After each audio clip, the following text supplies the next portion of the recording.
Welcome back guys. सो आज की जो वीडियो है उसमें हम लोग टैक्सेस के बारे में बात करेंगे। सो बेसिकली सर लोगों के टैक्सेस फाइल करते हैं। He is a CPA, he has good knowledge regarding taxes. Usually every year मैं अपना टैक्स इन्हीं के साथ फाइल कराता हूँ। सो जो भी इन्फॉर्मेशन टैक्स से रिलेटेड रहती है मैं उन्हीं से बात करता हूँ। तो आई थिंक आप लोग की वो काफी अच्छे से हेल्प कर पाएंगे। सो आज की वीडियो के अंदर हम लोग सारे डिस्कस करेंगे न्यू कमर्स के बारे में, study permit, work permit, PR और जो भी टैक्सेस से रिलेटेड कुछ नई चीजें आई है तो उसके बारे में बात करेंगे। So make sure you watch the video till the end. आज की वीडियो बहुत ज्यादा इंपॉर्टेंट होने वाली है। प्लीज लाइक, शेयर और सब्सक्राइब कर देना। सो सबसे पहले सर आप अपने आप को इंट्रोड्यूस करो और फिर हम बात करते हैं। मेरा नाम है Shivam Sadana and I've been filing taxes for people for over 11 years now. मैंने अपनी एक कंपनी स्टार्ट की थी 7 साल पहले और कंपनी का बस यही गोल था कि provide tax services at a very affordable cost. So, और comparing this to other people or other companies, हमारा cost बहुत low है. It's also a virtual service. तो अच्छी बात ये है कि हम services not only Ontario में provide करते हैं but all over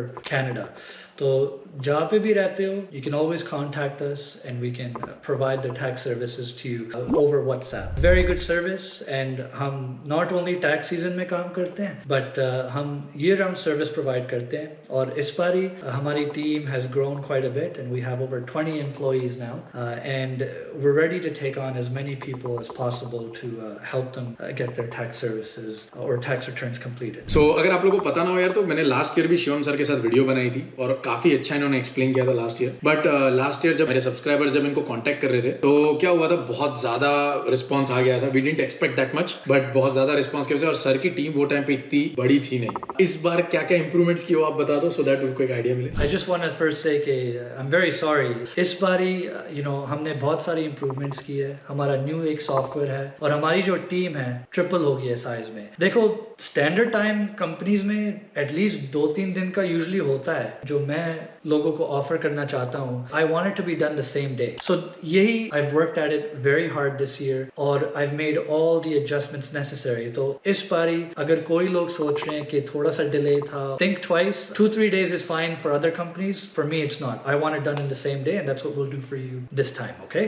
So sir को कांटेक्ट करो एंड मेन थिंग है सर, अभी कोई न्यू कमर आया है कनाडा तो उसको क्या क्या अभी मेन प्रिकॉशन रखना है, जैसे फॉर एग्जांपल 2024 नवंबर में आया, दिसंबर में आया। जी या so that's a very good question by the way जे कि अगर आप एक न्यू कमर हो तो you are entitled to benefits और ये बेनिफिट्स शुरू होते हैं from the day you land. तो a lot of people think that they have to wait until the actual tax filing to get the benefits but you can actually apply for benefits before as well. ये benefits जिसके बारे में मैं बात कर रहा हूँ, ये बेनिफिट्स का जो टाइम स्पैन होता है it's from the day you land up until April 2025 और जब आप अपना टैक्स फाइलिंग करते हो तो फिर ये बेनिफिट्स कंटिन्यू होते रहते हैं फ्रॉम जुलाई 2025 एंड ऑनवर्ड्स। तो इसके बारे में मैं बात कर रहा हूँ, the benefits before the July period before the tax filing. This is also known as welcome Canada benefits या न्यू कमर बेनिफिट्स। तो इन benefits there's about 2 that are the main ones और फिर तीसरा बेनिफिट जो होता है वो एक प्रोविंशियल होता है। तो डिपेंडिंग ऑन विच प्रोविंस आप रहते हो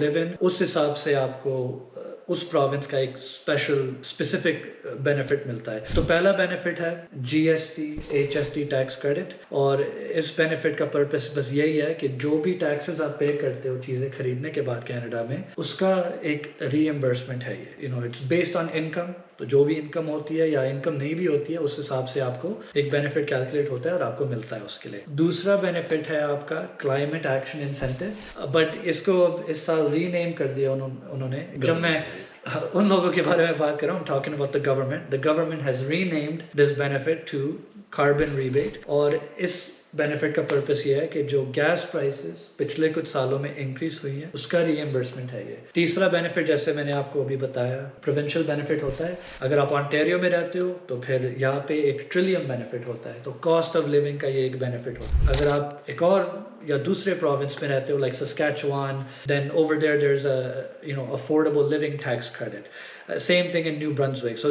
these tax credits are dependent जहाँ पे आप रहते हो। ऑन्टेरियो का भी बता दिया और दूसरे प्रोविंसेस में भी बहुत सारे डिफरेंट बेनिफिट्स होते हैं जो जब हम अप्लाई करते हैं लोगों को मिल जाते हैं। तो लाइक ये आपने जो बताया ये सिर्फ न्यू कमर्स के लिए है या फिर स्टडी परमिट वालों के लिए भी लागू पड़ता है ये सब? सब लोगों के लिए होता है as long as you are living in Canada और आपके पास एक सिन नंबर हो। Okay. अगर आपके पास सिन नंबर है और आप कनाडा में रह रहे हो, अगर आप स्टूडेंट परमिट में आए हो या वर्क परमिट पे आए हो या इवन अगर आप पीआर पे आए हो, you are eligible for these benefits from the day you land और you don't need to wait to do the tax filing. But अगर टैक्स फाइलिंग का जब टाइम शुरू हो जाएगा उस समय भी आप इन बेनिफिट्स अप्लाई कर सकते हो and we will help you through that process. तो अगर आप इस साल आए हो लाइक 2024 नवंबर दिसंबर में तो भी आप लोग 2025 में टैक्सेस फाइल कर सकते हो? Yes, correct. And that's another good question.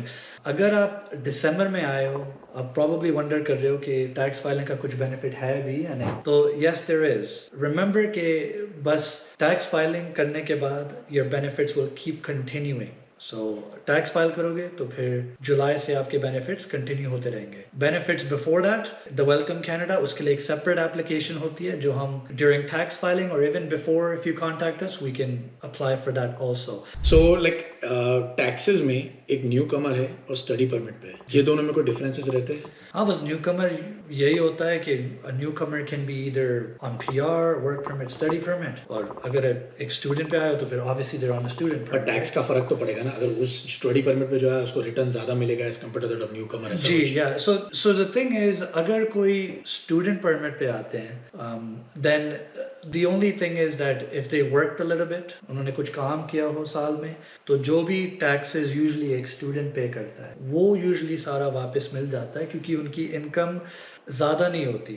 I think there's some limitations कि ज़्यादा वर्क भी नहीं कर सकते, right? जब आप कनाडा आते हो स्टूडेंट परमिट पे, तो जब इनकम बिलो सर्टन थ्रेशोल्ड होती है तो फिर उस हिसाब से जो भी टैक्सेस आप भरते हो वो वापस मिल जाते हैं क्योंकि कनाडा में देयर इज़ अ रूल कि up to a certain amount like $17,000 आपको जो भी पैसा आप अर्न करते हो आपको वो वापस मिल जाता है। आपको क्रेडिट्स मिलते हैं जो आपको हेल्प कर देती है इस चीज़ों में। For living here and working you get these credits. अगर उससे भी ज़्यादा बनाओगे तो फिर दैट्स ऑल्सो फाइन क्योंकि this is where the being a student helps के अगर 17,000 से भी ज़्यादा बनाते हो तो फिर आपके ये जो ट्यूशन के क्रेडिट्स होते हैं, तो जब स्कूल जाते हो, स्कूल फीस भरते हो, अटेंड करते हो सेमेस्टर्स, उसके लिए आपको एक क्रेडिट मिलता है। तो वो क्रेडिट उस समय इस्तेमाल हो जाता है आपके टैक्सेस को रिड्यूस करने के लिए ताकि आपको और भी ज़्यादा पैसे वापस मिल जाते हैं टैक्सेस में। तो that's how it usually works. और स्टूडेंट्स के लिए एक और चीज़ है कि जब टैक्स फाइलिंग का सीज़न शुरू हो जाता है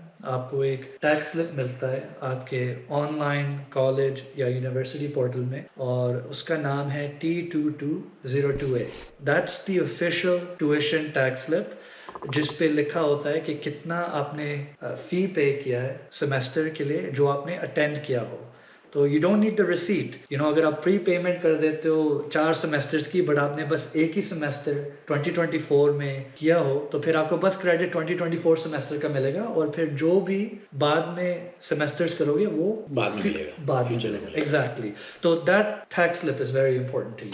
100%। तो स्टूडेंट का एक आइडिया लग गया, न्यू कमर्स को भी पता लग गया, राइट? सो उसके बाद हम लोग बात करेंगे कि स्टडी परमिट के टाइम पे ऐसा क्या करे लोग कि उनको टैक्स रिटर्न ज्यादा मिले, मतलब गवर्नमेंट से ज्यादा बेनिफिट ले सके। तो the best thing to do is कि देखो जब आप स्टूडेंट होते हो आपके पास लिमिटेशंस होती है काम करने के लिए, but I do encourage most people please get a job, try to get some working history in Canada.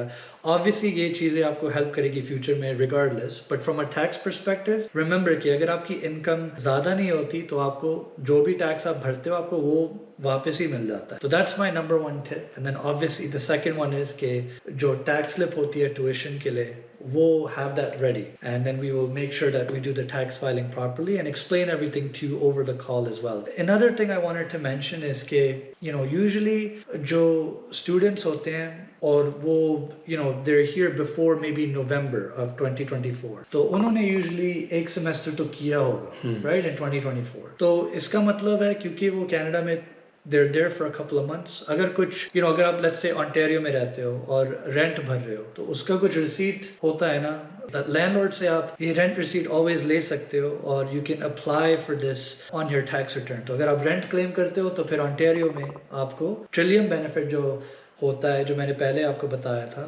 वो इंक्रीज हो जाता है। तो usually what you are expecting as someone that is a newcomer let's say not a student, अगर आप welcome Canada benefits और tax return के जो बेनिफिट्स जुलाई से शुरू होते हैं उनका सारा कंबाइन करते हो, how much can you expect? You can probably expect anywhere between $1,700 to $1,900.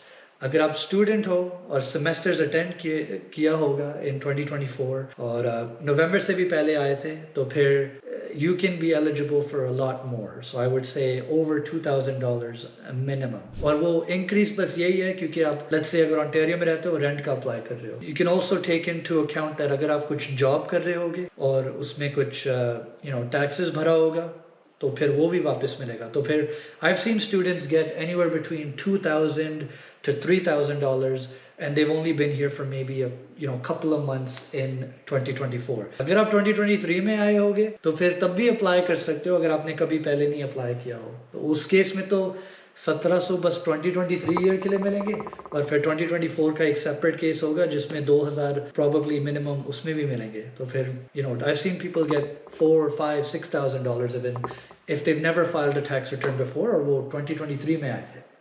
सो इसके बेनिफिट्स आपको लेने चाहिए guys and you need to know how this works. So मेन चलो न्यू कमर्स स्टडी परमिट का हो गया. अब जो पीआर पे डायरेक्ट आ रहे हैं उनका भी आई एज्यूम सेम ही होगा, ज़्यादा कोई फ़र्क तो नहीं होगा? हाँ, ज़्यादा कुछ फ़र्क तो होता नहीं है.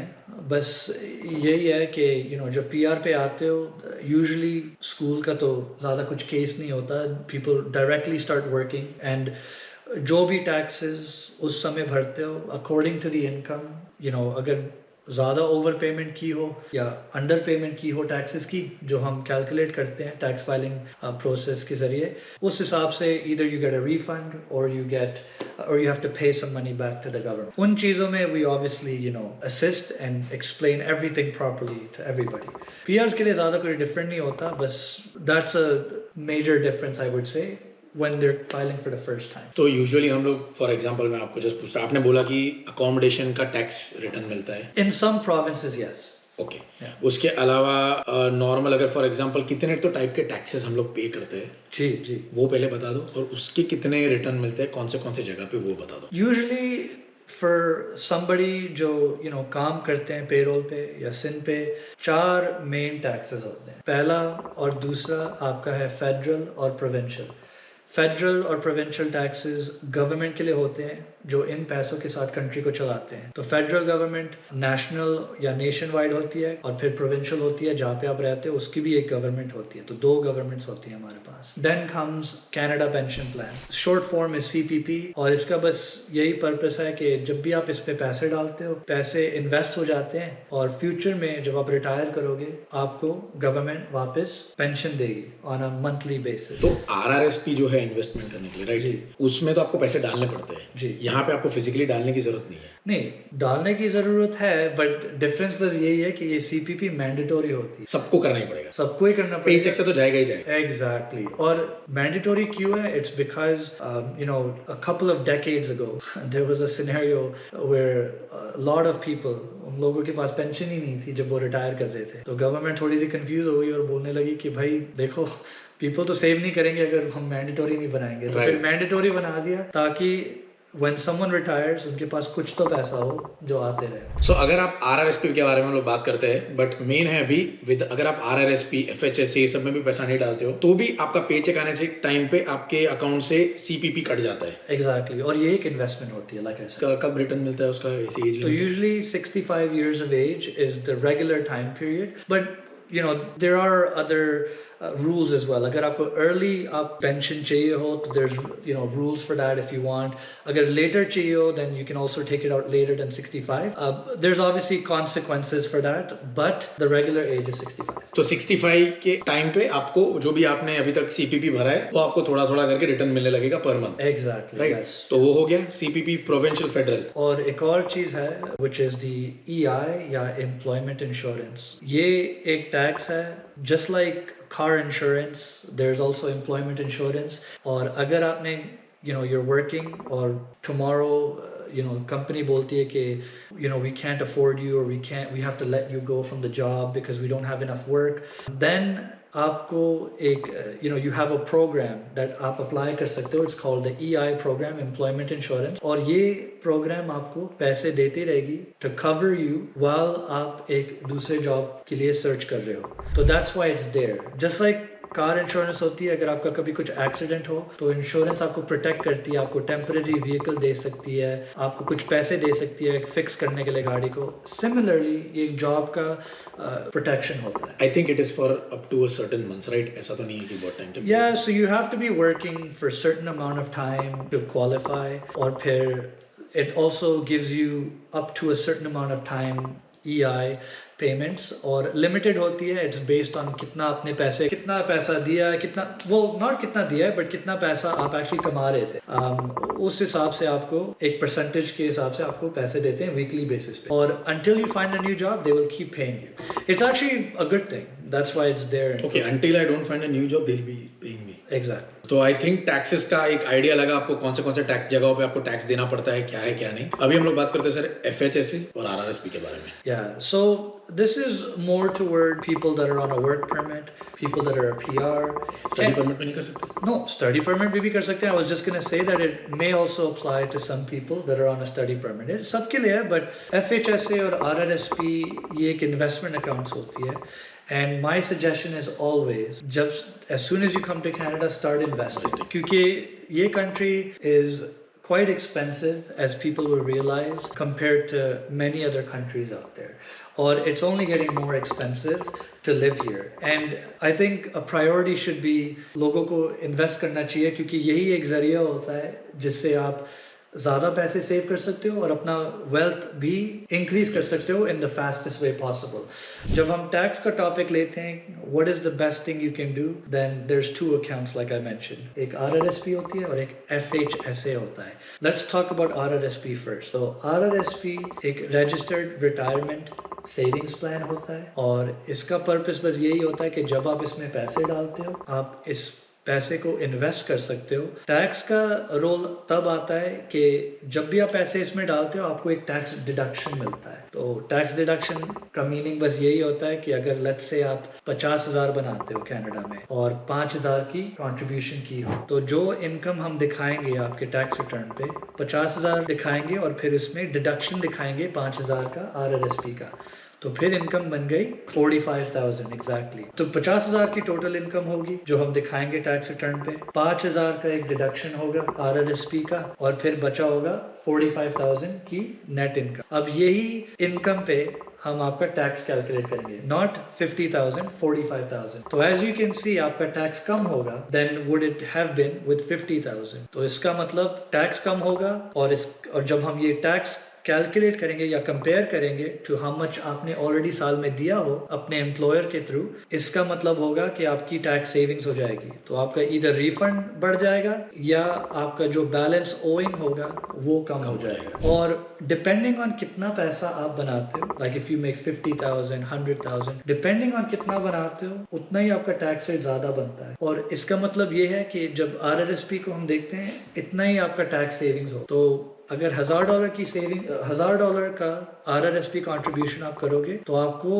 मिनिमम 200, 300 या इवन 400 टैक्स सेविंग्स हो सकती है, depending on how much total income you had in the first place. अब the only tax consequence that is there, that's negative, is that अगर आप ये पैसे निकालोगे at any time, तो फिर ये पैसा आपको इनकम में लेना पड़ेगा और उस पर टैक्स पे करना पड़ेगा. तो it kind of reverses the effect. Purpose बस यही है, या the thought behind it is just कि आप पैसे अपने प्राइम में जितना ज़्यादा पैसा बना रहे हो, you're making the most amount of money right now, इस समय आप RRSP में पैसे डालो, और जब रिटायर करोगे और पैसे कम हो जाएंगे आपके अर्निंग्स एवरी ईयर क्योंकि आप काम नहीं कर रहे होगे, होपफुली आप एक कम टैक्स ब्रैकेट में होगे और कम टैक्स पे करोगे उस विड्रॉल पे. तो सेविंग्स तो हो जाएगी और डिफरल भी हो जाएगा टैक्स का. तो आज टैक्स सेविंग्स लोगे और फिर मे बी 20, 30, 40 साल के बाद तब उसका टैक्स पे करोगे, बट बाय देन आपकी इन्वेस्टमेंट तो बहुत सारी इंक्रीज हो जाएगी. So it's obviously a win-win. अब FHSA is First Home Savings Account, और ये account was opened a couple of years ago, और इसका पर्पस बस यही है कि आपको so it works the same way as the RRSP. Tax consequences same है कि जब इसमें पैसे डालते हो जो 50,000 की इनकम थी वो 45,000 बन जाएगी 5,000 के कंट्रीब्यूशन से, और फिर इफेक्ट सेम ही रहेगा, टैक्स सेविंग्स हो जाएगी और या बैलेंस कम हो जाएगा, बैलेंस कम हो जाएगा या रिफंड इंक्रीज हो जाएगा।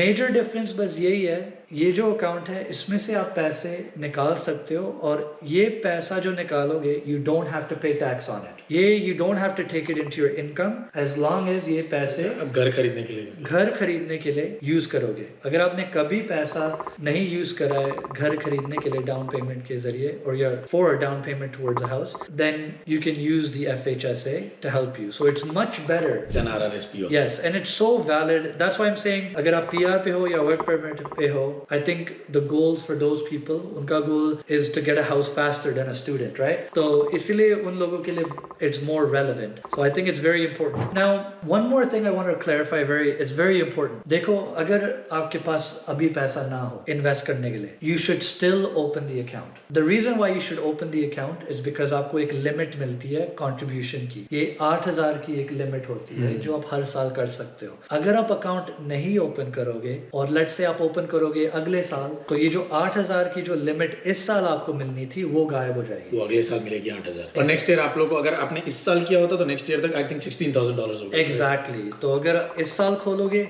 8,000 की आपको एक लिमिट मिलेगी जो कैरी फॉरवर्ड हो जाएगी अगले साल तक और इट विल कीप गोइंग। 40,000 का टोटल लिमिट है लाइफ टाइम का, तो 5 साल में ये लिमिट बन सकती है। बट इवन इफ आपके पास पैसे ना हो, make sure you at least open the account with your bank, right? Open कर दोगे you have more to contribute in the future even if you don't have any money. 100%। अगर आप ओपन करोगे तो आपको देख के मन करेगा कि मैं थोड़ा डाल देता हूँ इसमें। एग्जैक्टली। और investing usually is never a bad, right? Starting small increments monthly, it's never a bad thing. It's like I said, it's one of the सबसे फास्ट तरीका है कनाडा में वेल्थ बिल्ड करने के लिए इज इन्वेस्टिंग। अभी फिलहाल तो यही है। Yes. और RRSP का जैसे आपने बोला, तो आज से जब आप पैसे निकालोगे तो you have to pay tax on that, and 15 years के अंदर अंदर टाइम फ्रेम में भी वो पैसा आपको।